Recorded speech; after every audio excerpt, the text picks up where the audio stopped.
Breaking news చూస్తున్నాం. ఏపీలో నలుగురు మంత్రులకు బెదిరింపు లేఖలు వచ్చాయి. మావోయిస్టుల పేరుతో బెదిరింపు లేఖలు వచ్చాయి. మంత్రులు దుర్గేష్, అనగాని, సత్యకుమార్, కొల్లు రవీంద్రకు బెదిరింపు లేఖలు వచ్చాయి. జాగ్రత్తగా ఉండాలంటూ ఆ లేఖలో హెచ్చరించారు. లేఖలపై అసెంబ్లీ లాబీలో చర్చ జరిగినట్లు తెలుస్తోంది. ఇప్పటికే కందుల దుర్గేష్ పోలీసులకు ఫిర్యాదు చేశారు.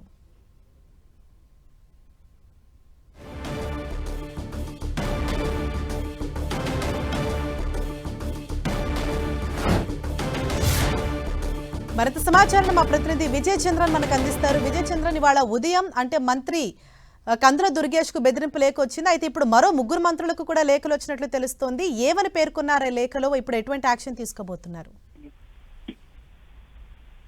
ఏపీలో నలుగురు మంత్రులకు నక్సలైట్ల పేరు మీద బెదిరింపు లేఖ రావడం జరిగింది. ఈ కందుల దుర్గేష్ తో పాటు అనగాని సత్యప్రసాద్, సత్యకుమార్, అలాగే కొల్లు రవీంద్రకు కూడా లేఖ రావడం జరిగింది. ఈ లేఖలలో వ్యక్తిగతంగా వాళ్ళను బెదిరిస్తూ వాళ్ళ కుటుంబాలకు తెస్తూ ఉంటుంది అని చెప్పేసి బీ కేర్ఫుల్ అని చెప్పేసి ఇంగ్లీష్ లో దాన్ని రాయడం జరిగింది.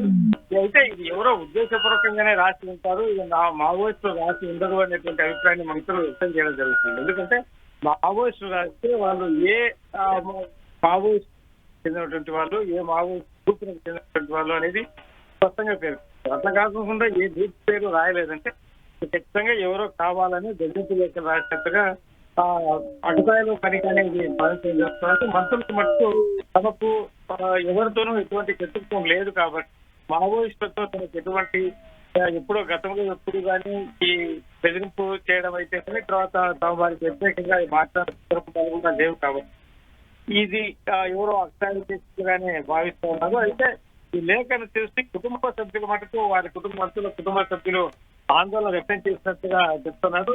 వీరిలో ఇది ఒక అకటాయిలు చేసినటువంటి పరిస్థితిగా భావిస్తున్నాను. మంత్రులకు సంబంధించిన కుటుంబ సభ్యుల మటుకు ఆందోళన చెప్పేసి వారు చెప్తున్నారు. ఏది ఇది ఒక సాక్షిగా మారి నలుగురు మంత్రులు అయితే సాధారణంగా మావోయిస్టు లేఖ రాస్తూ ఈ కారణాలు, ఈ తప్పుల మీద చేశారు, ఈ ప్రజా వ్యతిరేక కార్యక్రమాలు పాల్పడ్డారు అని చెప్పేసి థ్యాంక్ యూ విజయ్ చంద్రన్. జరుగుతుంది.